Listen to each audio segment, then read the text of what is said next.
Is it your understanding that Turkey has asked for a buffer zone in northern Syria and will get that in return for allowing some of its bases to be used in anti-ISIS coalition airstrikes? Well, Turkey's proposal for a buffer zone is not new. They've been arguing that for some time. But I think it's important also not to get too bogged down into thinking of zones in Syria. We've got ISIL there as an enemy with its various bases, its command and control, its supply routes. And that's where the bulk of the strikes, I think, have got to be focused rather than looking specifically at different zones in different parts of the country. So would that be a yes or a no?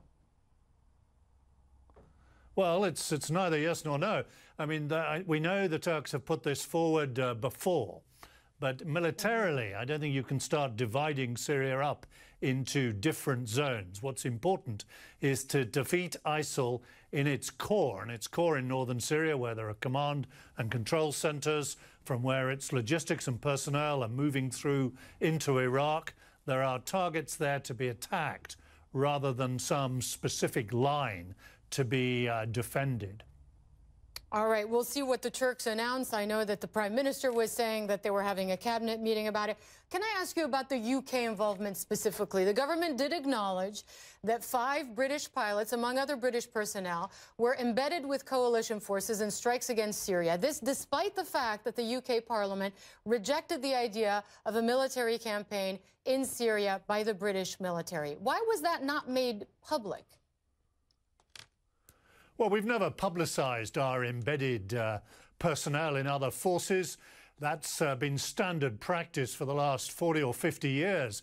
We've had pilots, aircrew and others embedded with forces, allied friendly forces all over the world. And it's not our job to publicise other people's forces or other countries' operations. But where we've been pressed for details, then yes, we have given some details of the embedding that's taken place so far as Syria is concerned. The vote by Parliament, by the way, a couple of years ago was not on whether or not there should be airstrikes in Syria. It was whether we should be bombing Assad and his use of chemical weapons. It was actually a vote on a slightly different issue. But it was viewed widely as a lack of appetite by parliamentarians in the UK not to militarily engage in Syria. And you've been criticized, this government has been criticized for essentially splitting hairs, that these embedded pilots participated actively in a bombing campaign and that British citizens weren't made aware of it. Well, we've made it clear that if there is to be UK military action, a UK military operation striking in Syria, then yes, like we did for Iraq last autumn, we would go to the British Parliament and have a debate and have a vote on that action.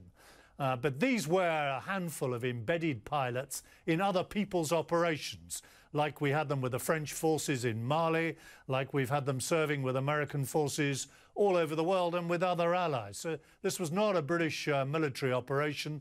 These were British pilots embedded in this case, the United States chain of command with United States units. And you mentioned going to Parliament if indeed there is a plan or a plan that you would deem effective against ISIS targets in Syria to seek authorization from Parliament to conduct direct strikes in Syria. Is that something the government will do? Why or why not?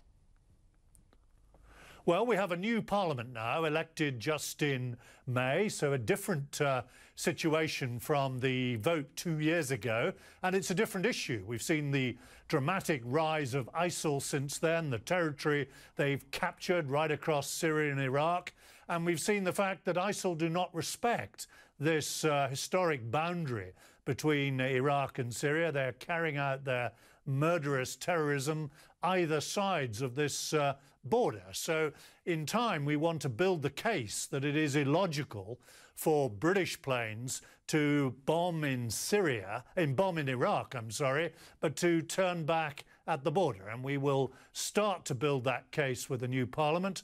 We're not planning a particular timetable for the vote, but we will go on pointing out the illogicality of our planes being able to strike in Iraq, but not able to strike a few hundred kilometers over the border in Syria. So it sounds like it's something you're looking into. You will build a case. Finally, I've got to ask you about a timetable in terms of the overall fight against these ISIS targets, because some governments in the region are predicting a 15-year, 20-year fight. How long is the UK prepared to invest itself in this costly military campaign against this group in Syria and Iraq?